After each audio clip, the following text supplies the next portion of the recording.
Por amor a las personas que nos visitan por primera vez, quisiéramos dar un pequeño, no sé si tan pequeño, pero un breve repaso de las verdades escriturales que hemos expuesto hasta ahora sobre este tema.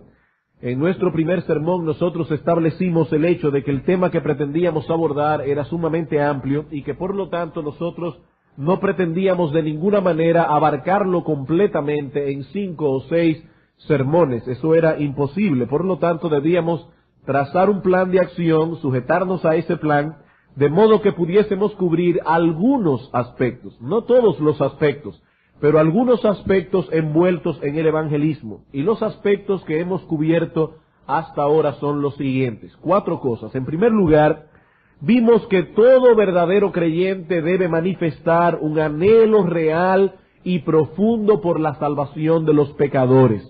Que todo verdadero cristiano que ha sido regenerado por la gracia de Dios, limpiado de todos sus pecados, reconciliado con Dios, debe experimentar en su corazón ese anhelo del que habla Pablo en Romanos capítulo 10, versículo 1, donde Pablo dice: el anhelo de mi corazón y mi oración a Dios por Israel es para salvación. Todo verdadero creyente debe experimentar ese mismo anhelo. En segundo lugar, vimos que aunque ese anhelo debe manifestarse en hechos tangibles y reales, los creyentes deben saber que hay ciertas cosas que no podemos hacer para salvar a los pecadores, cosas que están únicamente en las manos de Dios y por lo tanto fuera de nuestra responsabilidad. ¿Cuáles son esas cosas? Bueno, en primer lugar, nosotros no podemos despertarlos espiritualmente para que ellos entiendan la desesperada situación en que se encuentran.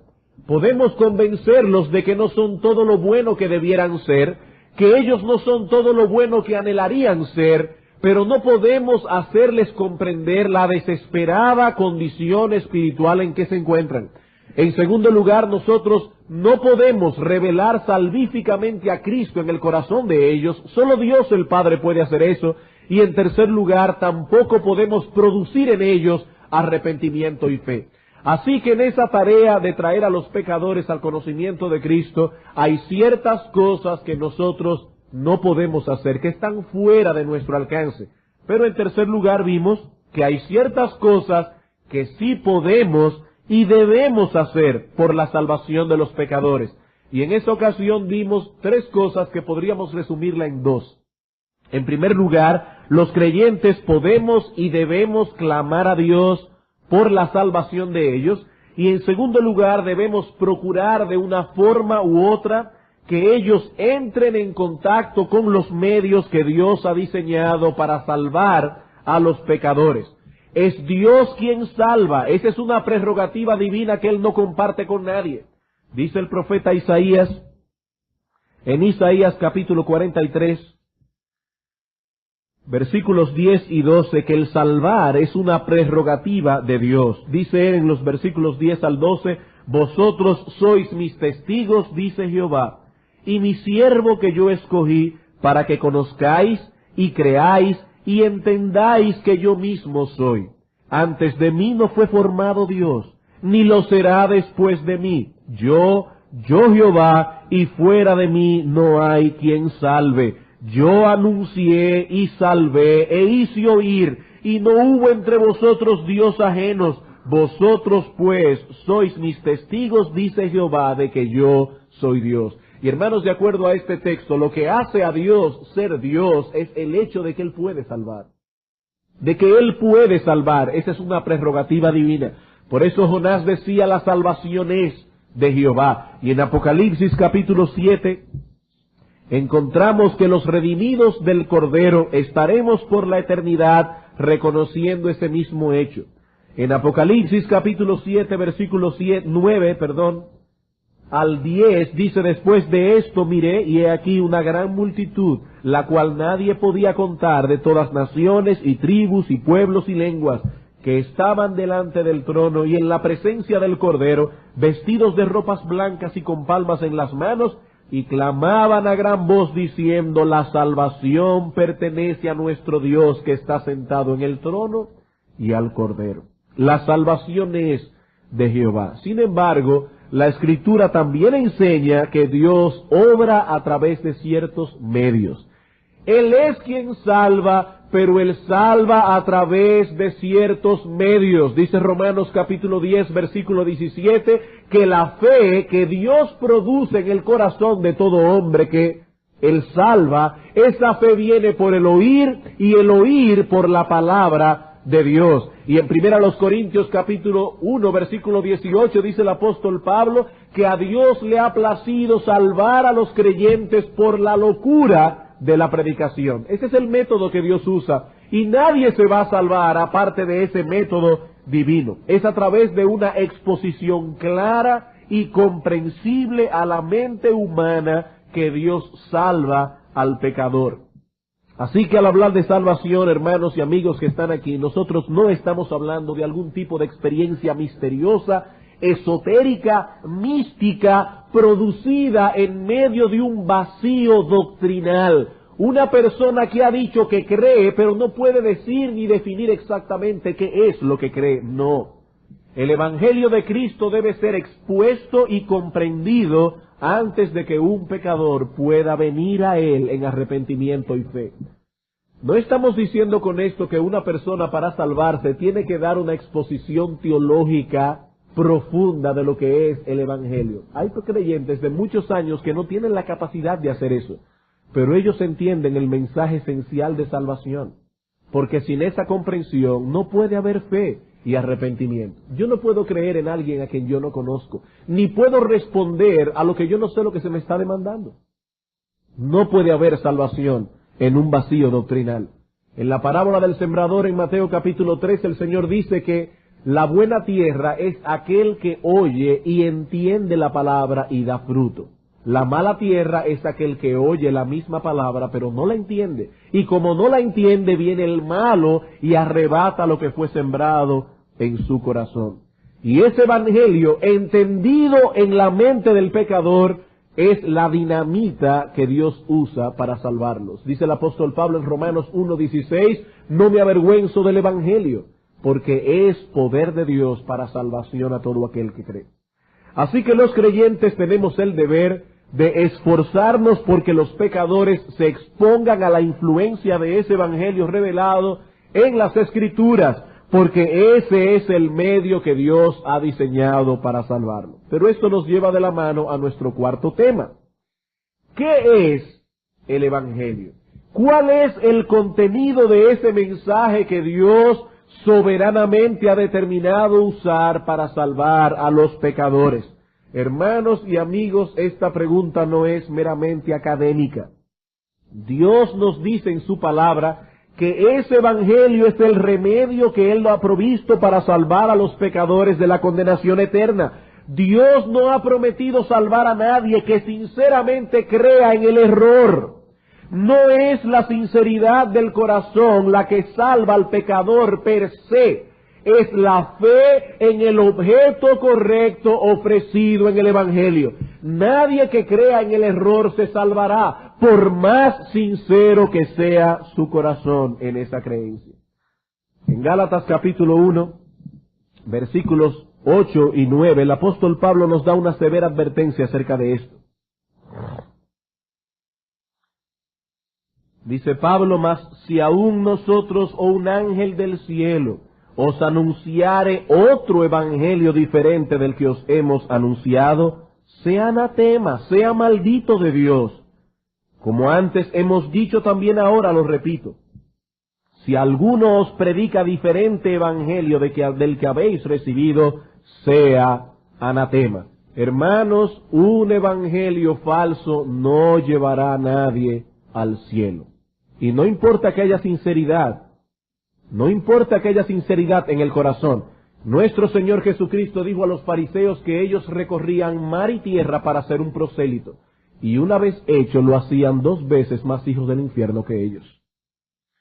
Y muchos de esos prosélitos eran sinceros, abrazaban el judaísmo con sinceridad de corazón, y una vez hecho eran 2 veces hijos del infierno. No es la sinceridad de la fe lo que salva al pecador. Es el evangelio correcto que ofrece un objeto de fe correcto. Y fuera de ese evangelio no puede haber salvación. Así que debemos predicar el evangelio, esforzarnos porque los pecadores entren en contacto con ese mensaje. Y hermanos, yo pienso que toda persona que profesa ser creyente está de acuerdo con esta declaración. La pregunta es, ¿qué es ese evangelio? ¿Cuál es el contenido de ese mensaje que nosotros llamamos el evangelio? Y repito, esta pregunta no es meramente académica, es un asunto de vida o muerte. Y para responder a esta pregunta, hemos estado haciendo uso de la definición que nos provee el Dr. Packer en su libro El evangelismo y la soberanía de Dios. Dice él, el evangelio es un mensaje acerca de Dios, acerca del pecado, acerca de Jesucristo y acerca del arrepentimiento y la fe. He aquí los 4 elementos básicos que componen este mensaje de salvación. Y de estos 4 elementos básicos hemos visto 3. En primer lugar, el evangelio es un mensaje acerca de Dios. Este es el punto de partida del evangelio. Y no solo del evangelio, sino de toda la escritura. Cuando nosotros abrimos este libro sagrado, nos encontramos con la siguiente declaración de introducción. En el principio creó Dios los cielos y la tierra. Esas son las primeras palabras de la escritura. En el principio creó Dios. La escritura no se molesta en presentar una apología sobre la existencia de Dios. La escritura más bien lo da por sentado de inicio a fin. En el principio Dios. Dios creó los cielos y la tierra. Y esas palabras afirman sin reservas y nosotros la pronunciamos sin vergüenza, que este mundo, este universo no es un accidente, ni el producto de una evolución casual producida durante millones y millones de años. Este universo y todo cuanto hay en él es de manufactura divina. Es el Dios viviente quien hizo todas las cosas y en todas las cosas que creó dejó plasmado un claro testimonio de su deidad. Eso es lo que nos enseña Pablo en Romanos capítulo 1, versículos 18 al 23. Romanos capítulo 1, versículos 18 al 23. Porque la ira de Dios se revela desde el cielo contra toda impiedad e injusticia de los hombres que detienen con injusticia la verdad. Porque lo que de Dios se conoce les es manifiesto, pues Dios se lo manifestó. Porque las cosas invisibles de Él, su eterno poder y deidad, se hacen claramente visibles desde la creación del mundo, siendo entendidas por medio de las cosas hechas, de modo que no tienen excusa. Pues habiendo conocido a Dios, no le glorificaron como a Dios, ni le dieron gracias, sino que se envanecieron en sus razonamientos y su necio corazón fue entenebrecido. Profesando ser sabios se hicieron necios y cambiaron la gloria del Dios incorruptible en semejanza de imagen corruptible de hombre, de aves, de cuadrúpedos y de reptiles. Hermanos, Dios creó todas las cosas para su gloria y para que todas esas cosas encuentren su razón de ser en Él. Y de todas esas cosas que Dios creó, revistió al hombre de una dignidad especial que no concedió a ninguna de sus criaturas. ¿Cuál es esa dignidad? Que el hombre fue creado a la imagen y semejanza de Dios. El hombre no es un animal desarrollado como enseña la biología moderna. Es un ser creado a la imagen y semejanza de Dios, con la capacidad, el deber y el privilegio de gozar de comunión con Dios y adorarle racionalmente. Y ese es el punto de partida del Evangelio. Dios nos creó, le debemos obediencia, dependemos de Él. Pero esta es solo una parte de la historia. Ese hombre que Dios creó para su gloria, ese hombre que Dios creó para adorarle, para servirle, para amarle, ese hombre ha violado su ley, ha quebrantado sus mandamientos y por esa razón no puede gozar del privilegio para los cuales fue creado. No puede. Por eso decíamos que el Evangelio es un mensaje acerca de Dios, pero también es un mensaje acerca del pecado. El Evangelio es la respuesta de Dios a ese mal. El problema del hombre no es primariamente horizontal, es un problema vertical. El hombre tiene problemas con Dios por causa de su pecado. Y hermanos, el mensaje de salvación que no enfrenta esta problemática desde ese punto de vista no es el mensaje del Evangelio. No es el mensaje del Evangelio. Hoy día se toman los púlpitos, como hemos dicho antes, para hablar de males sociales, para hablar de la corrupción administrativa, para hablar de los vicios de la desintegración familiar, pero no se dan cuenta de que todas esas cosas no son más que consecuencias de un problema más profundo. El problema del hombre no es con los otros hombres, es un problema con Dios. Y por eso el Señor Jesucristo no vino al mundo para formar movimientos familiares, ni vino al mundo para formar grupos de terapias psicológicas, ni vino tampoco para hablar a los gobernantes acerca de cómo debían administrar la cosa pública. Los apóstoles de Cristo tampoco hicieron esto, porque no fue para eso que nuestro Señor Jesucristo vino al mundo. Hermanos, no fue para eso, no fue para hablar de este pecado, de aquel pecado, del otro pecado, sea el aborto, la pornografía, la homosexualidad.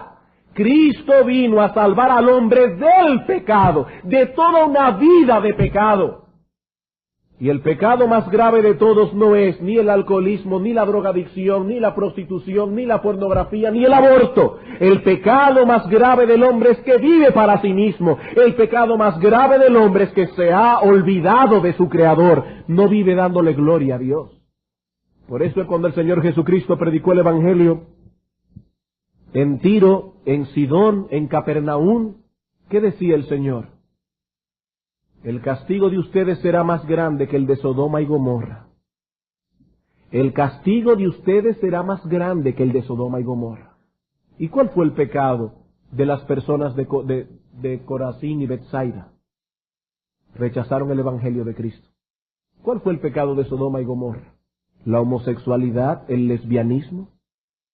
Y dice Cristo, el pecado de ellos es menor. El pecado de ellos es menor. A eso fue que Cristo vino al mundo. Él es el centro, el corazón, la esencia misma del Evangelio. Este mensaje de salvación presenta a nuestro Señor Jesucristo como el Dios encarnado, enviado a morir en una cruz para pagar la deuda de su pueblo. Ese es el mensaje de salvación. Dice Mateo 1:21, llamará su nombre Jesús, porque Él salvará a su pueblo de sus pecados. Y de paso debo decir aquí una nota que no le hemos dicho en todos los sermones anteriores. Hermanos, cuando presentamos el Evangelio a los pecadores es incorrecto decirle Cristo murió por ti. Porque yo no sé si Cristo murió por él. El mensaje del Evangelio es el Dios encarnado muriendo para pagar la deuda del pecado de su pueblo. Lo que sí podemos decirle al pecador es que todo aquel que en él crea tiene vida eterna. Porque yo no sé a quién Dios ha elegido. Ese es el mensaje del Evangelio, indistintamente para todos. Todo aquel que en él cree, tiene vida eterna. Yo no puedo decirle a un pecador, Cristo murió por ti, porque yo no lo sé. Y no es necesario ese elemento para predicar el mensaje del Evangelio. De hecho, hermanos, yo reto a cualquiera que lea el libro de los Hechos, desde el capítulo 1, versículo 1, hasta el capítulo 28, versículo 28, a ver si encuentra en algún momento esa frase en boca de los apóstoles, Cristo murió por ti. Ah, pero hermano, yo leo eso en las epístolas muchas veces. Sí, en las epístolas, pero ¿a quiénes escribió las epístolas? A creyentes por quienes Cristo murió.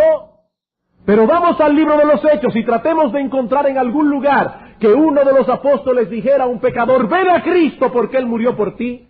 Hermanos y amigos, no encontrarán esa frase en ningún lugar porque no existe. Porque no existe. Esa frase no es necesaria para predicar el Evangelio. Lo que sí encontraremos en el Evangelio es un llamado universal a todo hombre a que se arrepienta y crea en el Señor Jesucristo. A todo hombre. Porque de tal manera amó Dios al mundo que dio a su Hijo unigénito para que todo aquel, el llamado es universal, la invitación es universal y restricta, para que todo aquel que en él crea no se pierda, mas tenga vida eterna. Y en la colina de Marte el apóstol Pablo dijo a los atenienses, Dios manda a todos los hombres en todo lugar que se arrepientan. A todos los hombres. Es un llamado universal, es un llamado irrestricto. Y hermanos, donde no hay una exposición clara y comprensible acerca de quién es Cristo, acerca de la naturaleza de su obra redentora, no puede haber salvación. No es simplemente el nombre Jesús el que Dios usa para salvar al pecador, como si en esas 5 letras hubiese algo mágico envuelto. No, es el mensaje acerca de Jesús, el medio diseñado por Dios para traer a los pecadores a salvación. Resumiendo entonces lo que hemos visto hasta ahora, vemos que el Evangelio presenta primero la naturaleza de nuestro problema. Es vertical, no horizontal. Segundo, vemos que presenta la raíz del problema, nuestro pecado. Tercero, el Evangelio presenta la solución del problema, nuestro Señor Jesucristo muriendo en una cruz por los pecadores. Pero ahora falta un cuarto elemento necesario para completar el cuadro revelado en las Escrituras. Y ese cuarto elemento tiene que ver con la respuesta que Dios demanda del pecador a ese mensaje del Evangelio. Ya hemos dicho que es un mensaje acerca de Dios, acerca del pecado, acerca de Jesucristo. En esta mañana veremos en cuarto lugar, el Evangelio es un mensaje acerca del arrepentimiento y la fe. El Evangelio es un mensaje acerca del arrepentimiento y la fe. Cuando nosotros estudiamos el mensaje de salvación predicado por Cristo, predicado por los apóstoles, encontramos allí en esencia la misma invitación al pecador. Una invitación que consta de 2 elementos distintos pero inseparables. 2 elementos distintos pero inseparables. El arrepentimiento y la fe. Arrepentirse no es lo mismo que creer. Creer no es lo mismo que arrepentirse. Son 2 elementos distintos pero inseparables. Algunos han dicho que la fe y el arrepentimiento son hermanos gemelos. Hermanos gemelos, cada uno con su personalidad propia, pero no pueden ser separados. Donde quiera que encontremos fe, encontraremos arrepentimiento. Donde quiera que haya arrepentimiento, encontraremos fe. La fe sin el arrepentimiento es esa fe muerta de la que nos habla Santiago en el capítulo 2. Es la fe que tienen los demonios. Hermanos, dice la Escritura que los demonios también creen y tiemblan. Ellos tienen fe, pero no arrepentimiento. Así que cualquier persona que afirme creer en Cristo, pero no se ha arrepentido de sus pecados, tiene la fe de los demonios. Y esa fe lo llevará a compartir toda la eternidad con esos demonios. Esa fe nos salva. Por otro lado, tener arrepentimiento sin fe no pasa de ser remordimiento. No pasa de ser remordimiento, el remordimiento que sintió Judas antes de ahorcarse. ¿Y qué dijo el Señor acerca de Judas? Ay de aquel hombre por quien el Hijo del Hombre le es entregado, mejor le fuera no haber nacido nunca. Mejor le fuera no haber nacido nunca. Así que vemos que el arrepentimiento y la fe son 2 elementos distintos pero inseparables en el mensaje de salvación. Vamos a ver algunos textos ejemplificando la predicación de nuestro Señor Jesucristo, la comisión que dejó a sus discípulos y la predicación apostólica. Marcos capítulo 1, versículos 14 y 15. ¿Cuál era el mensaje del Evangelio que predicaba nuestro Señor Jesucristo? Marcos 1, 14 y 15 nos da un resumen doctrinal de ese Evangelio.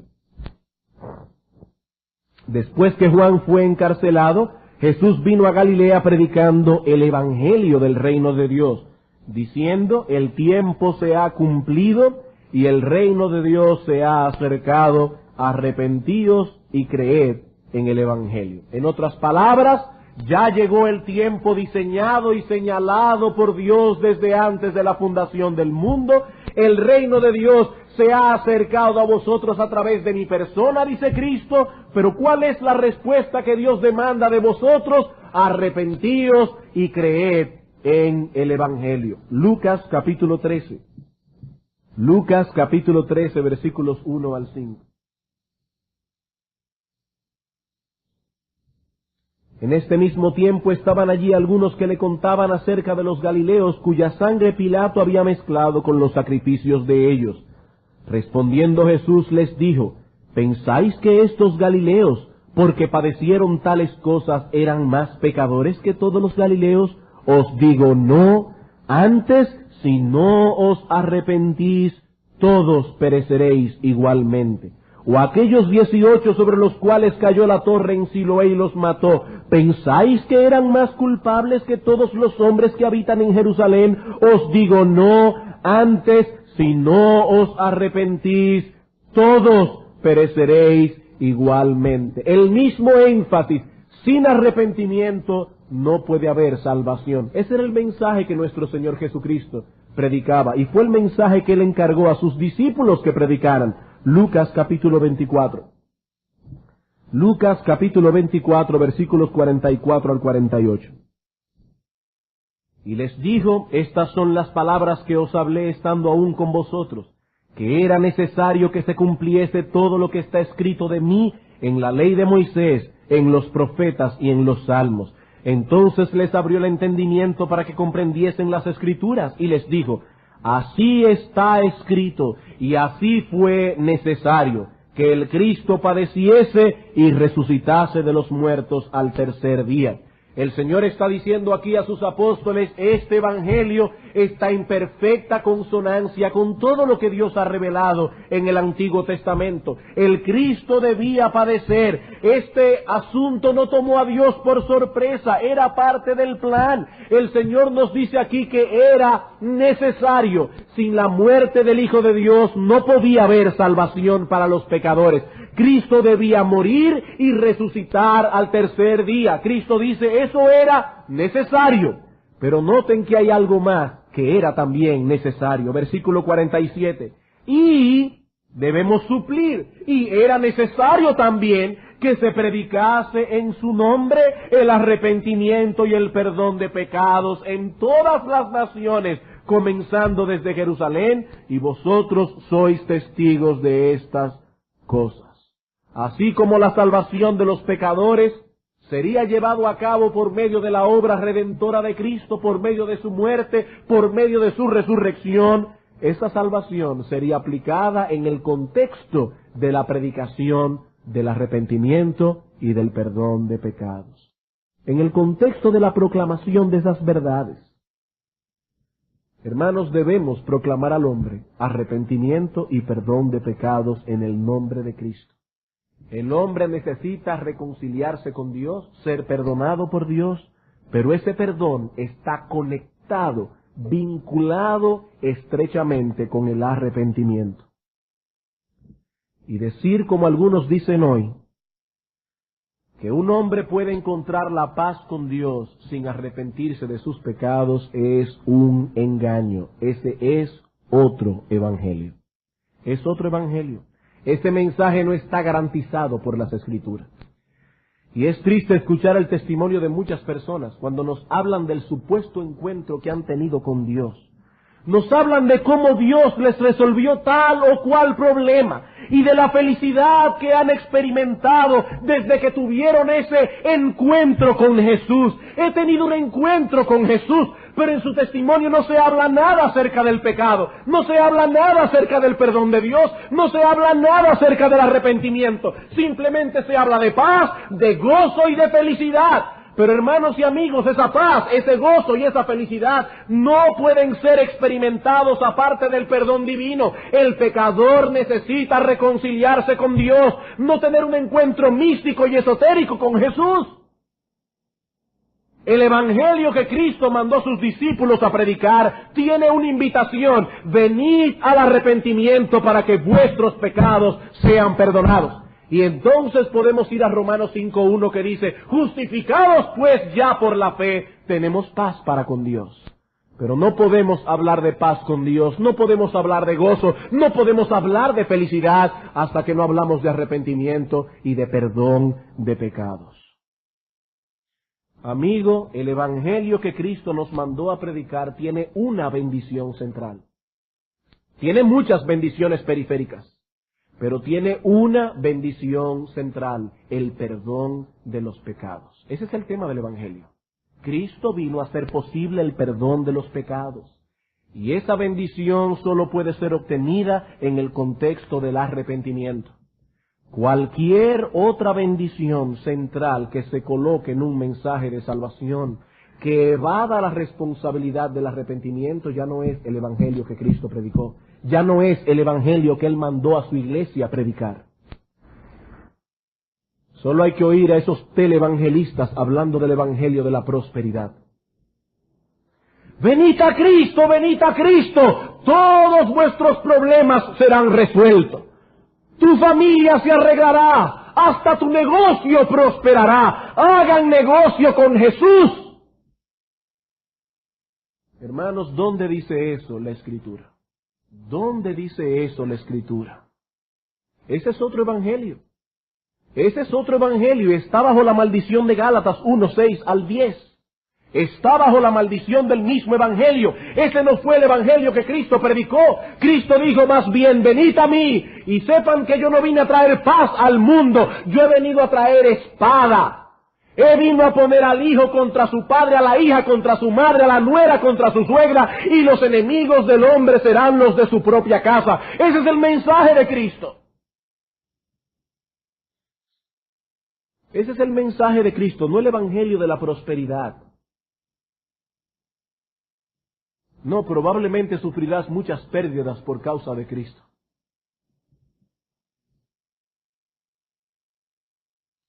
Y cuando vamos al libro de los Hechos y vemos lo que los apóstoles predicaban, encontramos el mismo énfasis.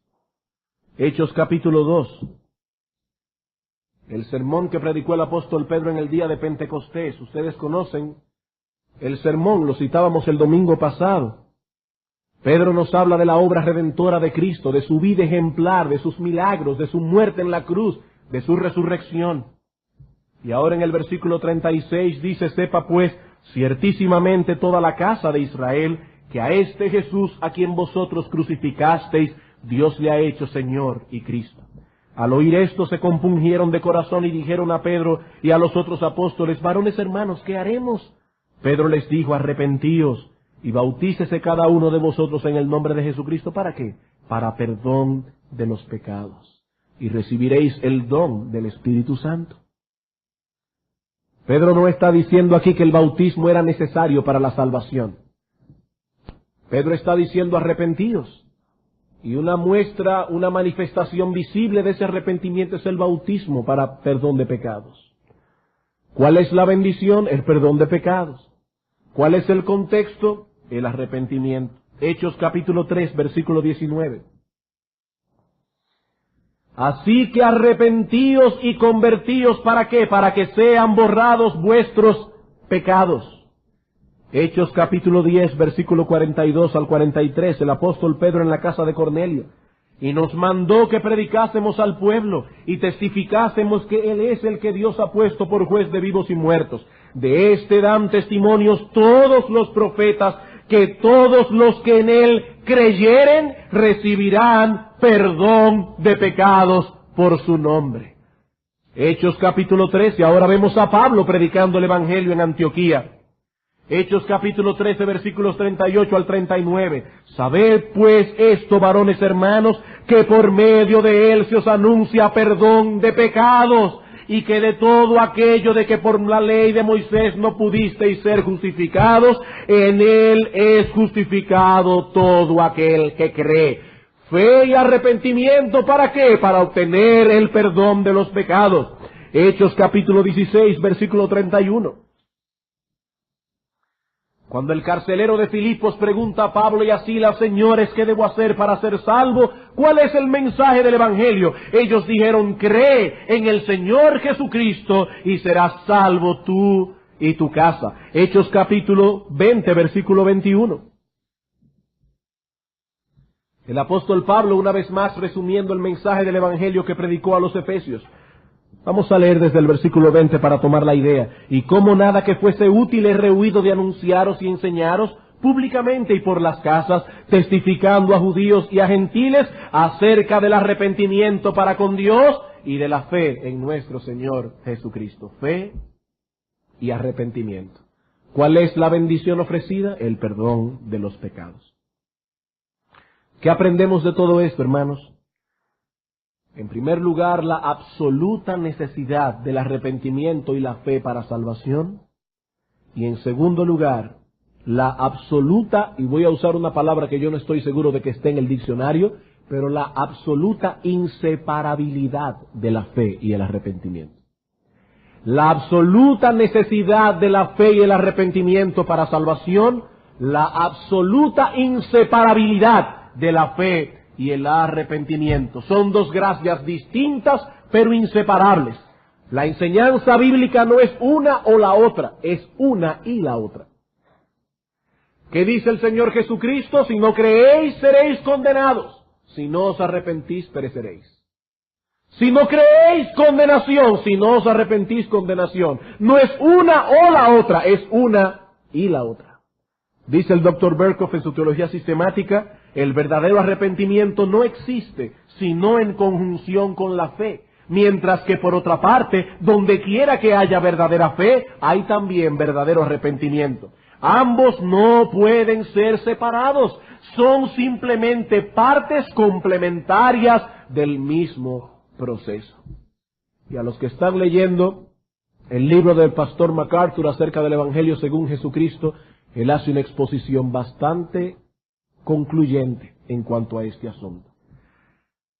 Ahora bien, hemos estado hablando aquí del arrepentimiento y de la fe, pero no hemos explicado qué son el arrepentimiento y la fe. Y en los últimos minutos que nos quedan, esto es lo que vamos a hacer. Vamos a tomar estos dos elementos por separados y vamos a explicarlo. Y debo decir que por el tiempo no podemos hacerlo con toda la profundidad que este tema requiere.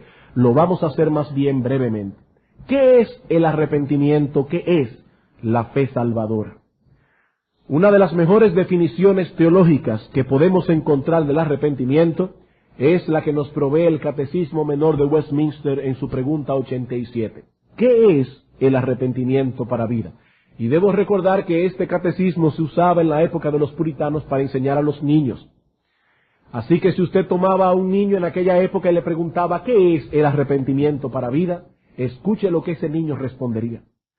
El arrepentimiento para vida es una gracia salvadora, por la cual el pecador, teniendo un verdadero sentimiento de sus pecados y conociendo la misericordia de Dios en Cristo, con dolor y odio de sus pecados, se convierte de ellos a Dios, con plena determinación de alcanzar una nueva obediencia. He ahí la respuesta del Catecismo Menor. ¿Qué es el arrepentimiento para vida? El arrepentimiento para vida es una gracia salvadora por la cual el pecador, teniendo un verdadero sentimiento de su pecado, aquello que hablábamos hace unos domingos atrás, cómo Dios cuando viene al pecador a través de la ley le da convicción de pecado, la desesperada condición en que se encuentra, pero al mismo tiempo conociendo la misericordia de Dios en Cristo, con dolor y odio de sus pecados se convierte de ellos a Dios. Eso es arrepentimiento. La palabra griega que se traduce en el Nuevo Testamento como arrepentimiento es metanoia. Meta es una palabra que algunos han oído en conjunción con otras palabras. Por ejemplo, metamorfosis. Una metamorfosis es un cambio de forma, como el que sufre la crisálida antes de convertirse en mariposa. Metamorfosis. Y noia, mente. Metanoia es un cambio de mente. Ese es el significado básico del término, aunque en la Escritura encierra muchas otras cosas más. Porque ese cambio de mente produce también un cambio de propósito, y ese cambio de propósito conduce a un cambio de conducta. Supongamos, hermanos, para ilustrarlo, que una persona se dirige hacia Santiago, pero no conoce bien el país, y en vez de tomar la carretera que va para el Cibao, toma la carretera que va hacia el sur. O sea que él cree que va para Santiago, pero en realidad va para San Cristóbal, Azua, Barahona, San Juan de la Maguana, etcétera. Pero de repente en el camino esta persona se encuentra con alguien que lo instruye y le hace ver su error, le hace ver que va por un camino equivocado. ¿Qué nosotros esperamos que haga ese hombre con la nueva información que ha recibido? Él desea ir a Santiago, él no quiere ir a San Juan de la Maguana, ni a Barahona, ni a Neiva. ¿Qué esperamos que ese hombre haga? Esperamos que dé media vuelta y tome ahora el camino correcto. Una nueva información ha venido a su mente. Esa nueva información lo ha hecho cambiar de propósito, y ese cambio de propósito lo ha hecho cambiar de dirección. Eso mismo pasa con el pecador. Lo primero que viene al pecador es una convicción de que va caminando por un camino equivocado, que de seguir por él lo llevará a una condenación eterna. Y luego que el pecador ha adquirido y aceptado esa información como buena y válida, ahora entran en juego su voluntad y sus emociones. Primero el intelecto, pero ahora que el intelecto ha captado y aceptado esa nueva información, ahora entran en juego su voluntad y sus emociones. Él decide, su voluntad, caminar por otro camino, a la vez que aborrece el camino anterior, sus emociones. Se entristece de haber estado en el error por tanto tiempo. Eso es lo que dice Pablo en 2 Corintios capítulo 7, versículo 10. La tristeza que produce Dios en el corazón para llevarnos al arrepentimiento. Las tres facultades humanas están envueltas en el arrepentimiento: el intelecto, la voluntad y las emociones. El arrepentimiento es un volverse del pecado a Dios. 1 Tesalónica capítulo 1, versículo 9. Porque ellos mismos cuentan de vosotros, de nosotros, la manera en que nos recibisteis y cómo os convertisteis de los ídolos a Dios para servir al Dios vivo y verdadero. He aquí lo que es el arrepentimiento. Es un volverse de los ídolos a Dios. No simplemente volverse del pecado, sino que incluye también el volverse a Dios. Pero aquí hay dos cosas que es indispensable aclarar si deseamos mantener la pureza del Evangelio de nuestro Señor Jesucristo. Dos cosas muy importantes, hermanos, y sobre todo en nuestra generación, porque aunque ustedes no lo crean, son muchos los púlpitos que están predicando al día de hoy que no es necesario el arrepentimiento para salvación. Y no me refiero a la Iglesia Católica Romana, me refiero a iglesias evangélicas. Muchos predicadores al día de hoy dicen que predicar al inconverso que debe arrepentirse para salvarse es añadir obras a la fe. Por eso hay dos cosas que debemos aclarar para mantener la pureza del Evangelio de Cristo. En primer lugar, que el arrepentimiento no es una obra humana. Predicar al pecador que debe arrepentirse no es añadir obras a la fe, porque el arrepentimiento no es una obra humana. Como bien señala el Catecismo Menor, el arrepentimiento es una gracia salvadora. Es una gracia, es un don de Dios, es una gracia salvadora. Y eso no lo dice simplemente el Catecismo Menor, porque el Catecismo no es inspirado. Eso es lo que enseña la Escritura. Hechos capítulo 5, versículo 31. Si el arrepentimiento es una obra, la fe lo sería también. Pero ninguna de las dos son obras, son gracias. Gracias de Dios. Dice Hechos capítulo 5, versículo 31, a este, o sea Jesús, Dios ha exaltado con su diestra por príncipe y salvador para dar a Israel arrepentimiento y perdón de pecados.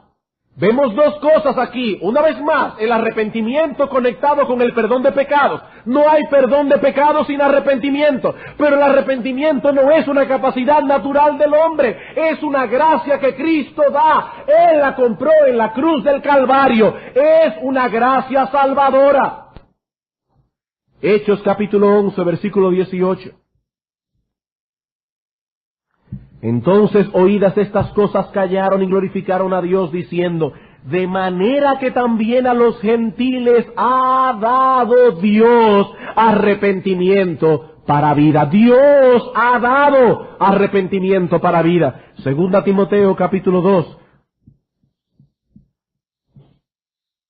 Segunda Timoteo capítulo 2, versículo 24 al 25. Porque el siervo del Señor no debe ser contencioso, sino amable para con todos, apto para enseñar, sufrido, que con mansedumbre corrija a los que se oponen, por si quizá Dios les conceda que se arrepientan para conocer la verdad. Es Dios quien concede el arrepentimiento, no es una obra, es una gracia salvadora. Y en segundo lugar, debemos aclarar que el arrepentimiento no es un intento previo a la salvación para que luego de haber ordenado nuestra vida, Cristo pueda aceptarnos.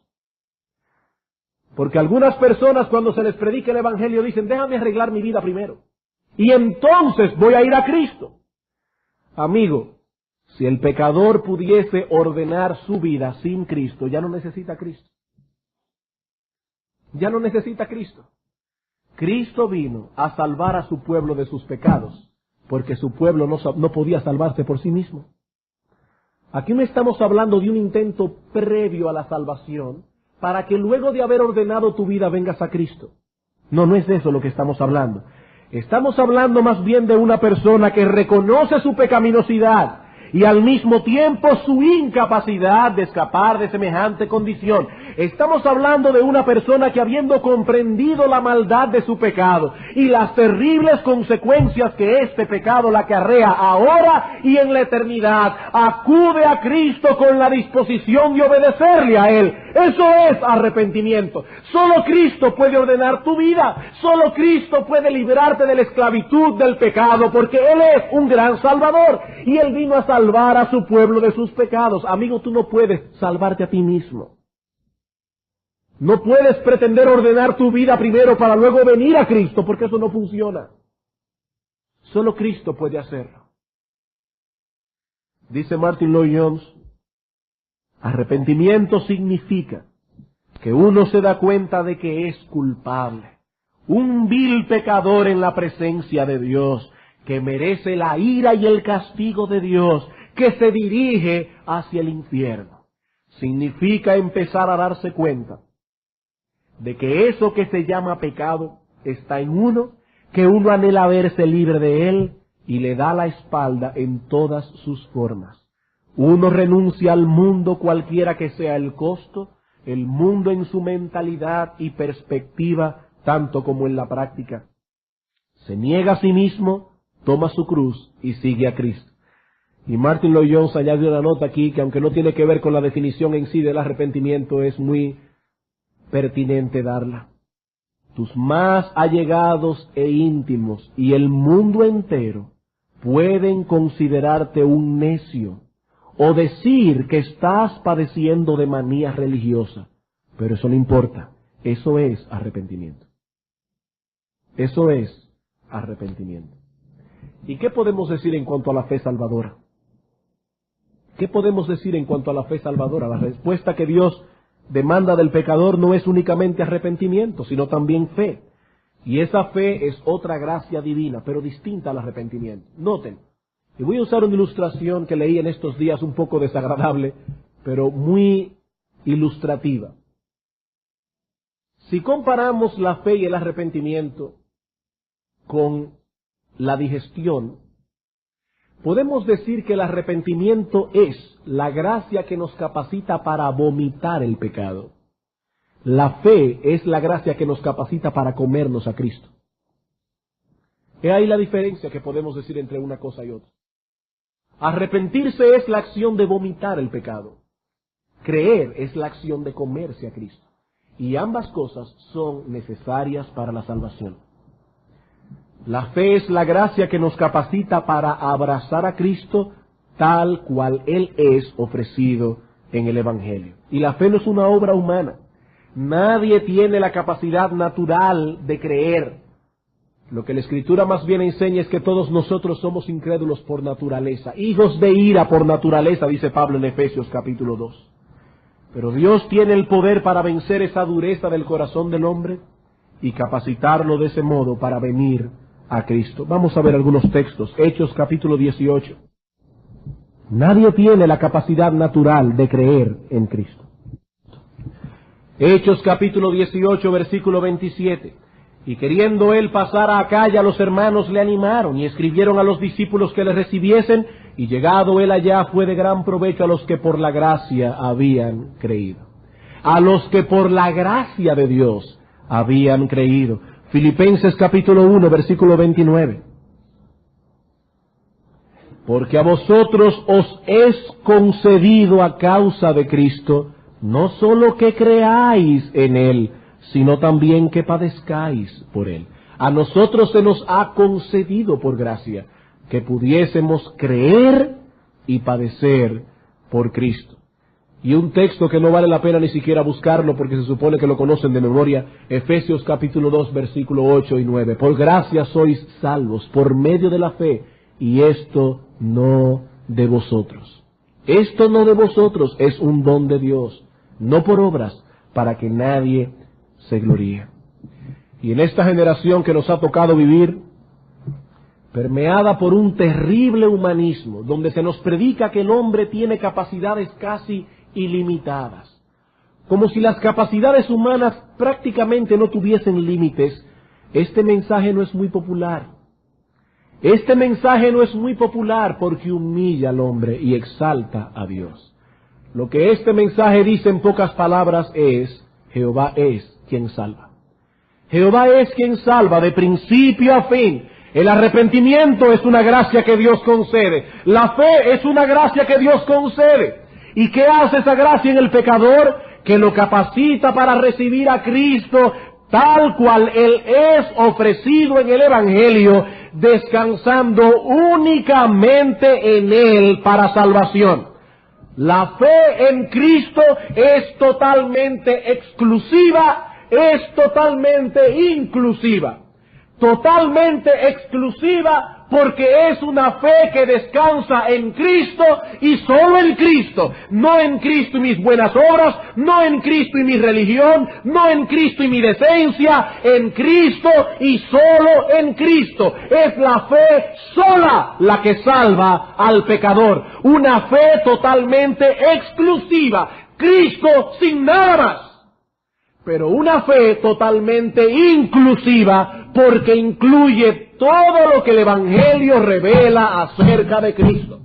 ¿Y qué nos revela el Evangelio acerca de Cristo? Nos revela que Él es el ungido de Dios, ungido como sumo sacerdote, como aquel que fue a la cruz, al altar, llevando una ofrenda. Esa ofrenda era su propio cuerpo. Él era el sacerdote que oficiaba y al mismo tiempo el cordero que estaba siendo ofrecido para quitar los pecados del hombre. Él es nuestro sumo sacerdote, Él es nuestro Salvador, Él intercede por nosotros delante de la diestra de Dios y por tanto puede salvarnos perpetuamente.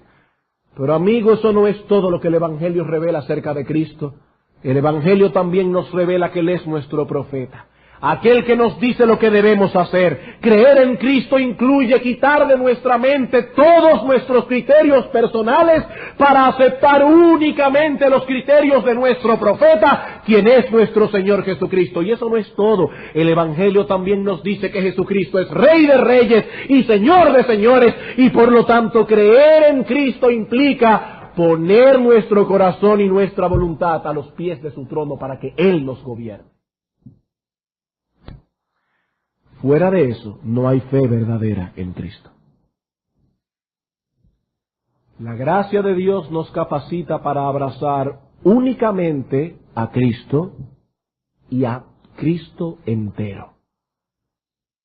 Únicamente a Cristo y a Cristo entero. Como sacerdote, como profeta, como rey. Jesús no es únicamente Salvador, Él es también Señor. Señor, Él es el Dios encarnado. Y la fe que salva lo coloca a Él en el trono de nuestras vidas para que sea Él quien gobierne de ahora en adelante. Y el pecador que ha sido hecho partícipe de esa gracia salvadora comprende que fuera de Cristo no hay salvación, que Él y solo Él es el único que puede librarnos de la condenación eterna. Bien, hermanos y amigos, ¿cuál es la respuesta que Dios demanda del pecador? La respuesta que Dios demanda del pecador es arrepentimiento y fe. Que el pecador venga a Cristo clamando por el perdón de sus pecados, con la determinación de dejar atrás su vida de desobediencia para seguir de ahora en adelante la voluntad de Dios. Amigo, este es el Evangelio, esta es su demanda. Es un llamado al arrepentimiento y a la fe irrestricto y universal. Es un llamado irrestricto y universal. Irrestricto y universal en su mandato. Dios manda a todos los hombres en todo lugar que se arrepientan. Es un mandato universal, pero al mismo tiempo es una promesa universal. Es una promesa universal. ¿Qué nos dice la Escritura? Porque de tal manera amó Dios al mundo que dio a su Hijo unigénito para que todo aquel, amigo, escuche estas palabras, todo aquel que en Él cree no se pierde, mas tiene vida eterna. Y en Apocalipsis capítulo 22, versículo 17, escuchen esta invitación. Y el Espíritu y la esposa dicen, ven. Y el que oye diga, ven. Y el que tiene sed, venga. Y el que quiera, tome del agua de la vida gratuitamente. Nadie puede decir que no vino porque no fue invitado, porque la invitación es universal. El que quiera, venga y tome del agua de la vida gratuitamente. Amigo, este es el mensaje del Evangelio, este es el llamado de Dios, esta es la invitación del Evangelio. El que quiera venga, el que quiera, es universal a todas y cada uno de los miembros de la raza humana. Dios manda a todos los hombres en todo lugar que se arrepientan, y Cristo dice que nadie que viene a Él será echado fuera. Nadie. Pero ¿cómo puedo yo creer en Cristo de ese modo y arrepentirme si en mi condición de pecador no poseo la habilidad de hacer tales cosas por mí mismo? ¡No puedo! Es cierto, amigo, no puedes. Pero ¿sabes lo que sí puedes hacer? Ve a Cristo y exponle tu caso. Ve a Cristo y exponle tu caso. Clama a Él pidiendo misericordia. Confiesa tu pecado de incredulidad. Confiésale a Él tu impenitencia. Pídele a Él que te dé un nuevo corazón, que te conceda el don del arrepentimiento y de la fe. Pídele a Él que escriba en las tablas de tu corazón su divina ley. Porque Él es un gran Salvador. Él puede vencer la dureza de tu corazón, Él puede vencer tu incredulidad. Hubo un hombre en el Evangelio que fue a Cristo y le dijo, Señor, salva a mi hijo. El Señor le dijo, si crees, todo es posible. Este hombre dijo, Señor, yo creo. Pero luego lo pensó más detenidamente y dijo, Señor, ayuda a mi incredulidad. Ayuda a mi incredulidad. Amigo, tan grande es la misericordia de Cristo, que aún hay lugar para muchos otros pecadores. Y Él ha prometido que no desechará al corazón contrito y humillado. No lo hará. Nadie que acuda a Él será echado fuera. Y si el Espíritu de Dios te ha dado convicción de pecado en esta mañana, o quizás ha estado semanas por semanas trabajando con tu corazón, hay una sola ciudad de refugio donde puedes acudir. Nuestro Señor Jesucristo. Una sola ciudad de refugio. Y Él ha prometido salvar a todo el que acude a Él clamando por misericordia. Ese es el mensaje del Evangelio. Su brazo no se ha acortado para salvar, ni su compasión tampoco. Amigo, ve a Cristo, exponle a Él tu caso, porque Él tiene poder para salvarte. Vamos a orar.